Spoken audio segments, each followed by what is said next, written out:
Yan. Ma'am, ganito ma'am, naipaliwanag po natin dun sa staff nyo. In fact, pagkadating po natin dito, may tatnan po tayong aplikante for international. Ma'am, naipaliwanag din po kasi natin dun sa, sa staff nyo, na even yun nga, may nabanggit siya na, although sabi niya nakakapag-panis kayo international, dun sa bar. Thank you. Okay. Pero ma'am, nire-refer nyo. Yun nga, ang pinaliwanag ko ma'am kasi, under section 6 of 8042, yung canvassing po ng mga tao, paglilista ng mga tao, even yung pagre-refer po ng tao, bawal po yun ma'am pag walang lisensya.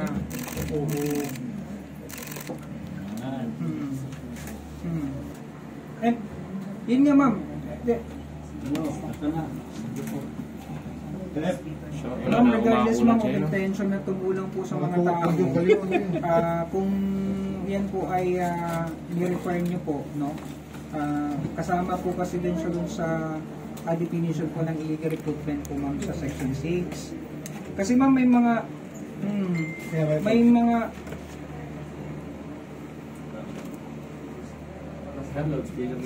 ma'am, may investigation po tayo kasi ma'am dito aside from that na nagpa-process po sila mga 80,000 pesos yung processing, tapos ma'am may aplikante pa po dito na naratnan those the things, tapos may mga nakita po tayo ma'am, yung mga sinasabi nyo ma'am na ganyan, you can put up a defense na lang siguro ma'am if yun po yung tingin nyo po na argument, legal argument, you can put that in the proper forum na lang.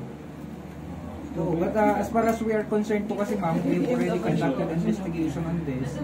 In fact, ito nga po, may aplikante din po dito. So, these are the things ma'am. Pass lang. Okay na tayo dyan.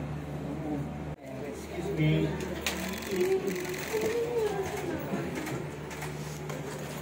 Kaya nga ma'am, sabi ko ha.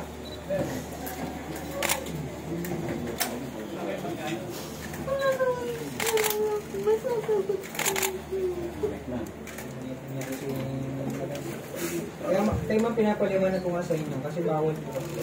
Wala po sa'yo. Pero nakikipag-usap naman ako ako.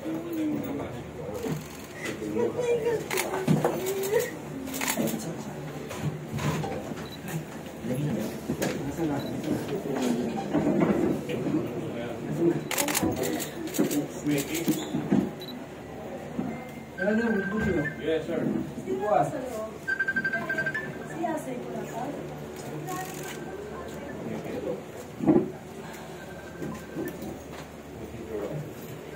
Baka mahulog ng camera. Uy, kanino camera to?